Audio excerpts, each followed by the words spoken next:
ఇప్పుడు మీకు కనిపిస్తున్న వ్యక్తి పేరు మహేష్ ఠాకూర్ మరియు అతని భార్య. వీళ్ళిద్దరూ కలిసి చేస్తున్న పనేంటో తెలుసు కదా? తమ్రైన్లో చెప్పినట్టే బిచ్చమెత్తుకుంటున్నారు.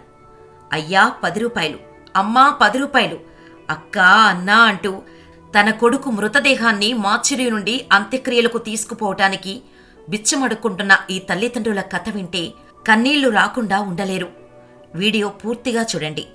ప్రతి ఒక్కరి హృదయాన్ని కదిలించే నిజమైన కథ ఇది. కానీ దానికి ముందు చిన్న రిక్వెస్ట్. మన ఛానల్ని ఫస్ట్ చూసేవారు సబ్స్క్రైబ్ చేసుకుని వీడియోని లైక్ చేయండి. మహేష్ ఠాకూర్ దంపతులది ప్రతిరోజు కూలీ నాలీ చేస్తే గాని కడుపు నింపుకోలేని దుస్థితి వీళ్ళది. ఈ దంపతులకు ఒక్కగానొక్క కొడుకు పుట్టగానే కష్టాలన్నీ పోయినట్టే. బాగా చదివించి గొప్పోడిని చేయాలని అనుకున్నారు. కాని దేవుడికి నచ్చలేదో, విధికి కన్ను కుట్టిందో 5 ఏళ్లు వచ్చేసరికి కొడుకు మానసిక స్థితి మెరుగుపడలేదు. అప్పుడుగాని తెలియలేదు ఆ దంపతులకి. ఆశలన్నీ వదులుకొని కొడుకును మాత్రం బాగా చూసుకుంటూ వచ్చారు ఈ ఇద్దరు. కాని ఓ రోజు కూలికి వెళ్లిన తల్లిదండ్రులు ఇంటికి వచ్చేలోగా కొడుకు మాయమైపోయాడు. ఊరంతా జల్లెడ పట్టారు. చుట్టుపక్కలంతా వెతికారు. ఎన్నో ఊర్లు తిరిగారు.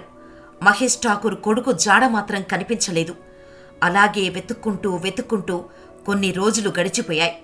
తెలిసిన వాళ్ల సాయంతో పోలీస్ కంప్లైంట్ ఇచ్చారు.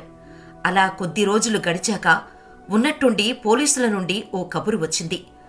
గవర్నమెంట్ జనరల్ హాస్పిటల్లో ఒక గుర్తు తెలియని బాడీ ఉంది, గుర్తించటానికి రావాలి అని. దాంతో ఇద్దరు దంపతులు హాస్పిటల్కు వెళ్లి భయపడుతూనే పోస్టుమార్టం హౌస్ వరకు చేరుకున్నారు. వాళ్లను చూసిన అక్కడి అధికారులు లోపలకు వెళ్లడానికి అనుమతించక వాళ్లను తిట్టి మెడపట్టి బయటకు గెంటేశారు. ఓ 2 గంటల సేపు బ్రతిమాలి వేడుకుంటే అప్పుడు జాలి కలిగిందేమో లోపలికి వదిలారు. అయితే లోపలికి వెళ్లి చూసిన మహేష్ దంపతుల గుండె పగిలిపోయింది. దంపతులు తమ కొడుకును గుర్తించారు. అయితే ఇక్కడే మొదలైంది అసలైన కథ. 50,000 ఇస్తేనే కాని మీ కొడుకును మీకివ్వము, ఏం చేసుకుంటారో చేసుకోండి అంటూ భరి తెగించి లంచమడిగారు అక్కడి మార్చురీ అధికారులు. కాని కష్టపడందే కడుపులో మెతుకుపడదు.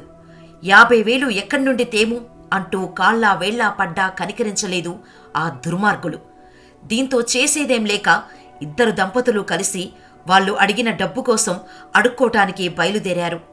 అయ్యా, నా కొడుకు శవాన్ని మాకివ్వమంటే డబ్బులడుగుతున్నారు, మా దగ్గర చిల్లి గవ్వలేదు, మీకు ఎంత తోస్తే అంత సాయం చేయండి అంటూ ఊర్లన్నీ తిరగటం మొదలుపెట్టారు. ఎంత దుర్భర స్థితిలో ఉన్నా అప్పటి వరకు కష్టాన్ని నమ్ముకొని ఆకలితో అయినా పడుకున్నారు. కాని ఏనాడు ఇలా బిచ్చమెత్తుకుంది లేదు. కొడుకు కొరకు మొట్టమొదటిసారి చేయి చాచి జోలెపట్టి అడుక్కున్నారు ఆ దంపతులు. ఎంత హృదయ విదారకరమైన ఘటన కదా! అయితే ఓ వ్యక్తి వాళ్లు అడుక్కుంటుండగా వీడియో తీసి సోషల్ మీడియాలో పోస్ట్ చేయటం ద్వారా ఆ వీడియో చిటికలో వైరల్ అయింది. ఎంతోమంది తమ తమ సానుభూతులు తెలిపారు. కాని ఎవ్వరూ ముందుకు రాలేదు. ఆ వీడియో అటూ ఇటూ తిరిగి civil surgeon doctor S K Chaudhary దగ్గరకు చేరింది.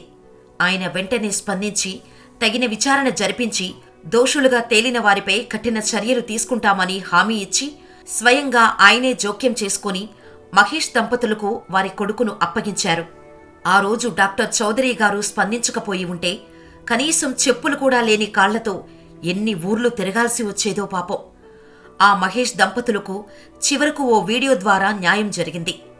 ఇది బీహార్ రాష్ట్రంలో జరిగిన నిజమైన కథ. అయితే ఇలా ఒక్క దగ్గరే అని కాదు, లంచాలు తీసుకోవటం ప్రతి గవర్నమెంట్ హాస్పిటల్లో కామన్ అయిపోయింది. మన తెలుగు రాష్ట్రాల్లో అయితే జలగల్లా తయారయ్యారు. పేద ప్రజలను లూటీ చేసే ఇలాంటి గాడిదలకు ఎవరు బుద్ధి చెప్పాలి? మనమే చెప్పాలి. మనం అనుకుంటే సరిపోద్దా? సమాజం అనుకోవక్కర్లేదా అని మీరనుకోవచ్చు. కాని ప్రతి ఒక్కరూ ఇలా అనుకోవడం వల్లే మన సమాజంలో ఇన్ని దారుణాలు జరుగుతున్నాయి, ఇంకా జరుగుతూనే ఉంటాయి. మార్పు అనేది ఎప్పటికైనా ఒక్కరితోనే మొదలవుతుంది. ఆ ఒక్కరు నువ్వే అయితే లంచాలు తీసుకోవడం మాత్రమే కాదు, ఇవ్వడమూ పెద్ద నేరమే. ఒక్క వీడియో తీసి ఒక్క నొక్కు నొక్కితే చాలు, ఎంత పెద్ద అధికారి అయినా సరే వాడి సీటుకు చెమటలు పట్టాల్సిందే. మరి ఈ వీడియో మీకు నచ్చితే లైక్ చేసి మరిన్ని ఇలాంటి ట్రూ ఇన్సిడెంట్స్ కొరకు మన ఛానల్ని సబ్స్క్రైబ్ చేసుకోండి.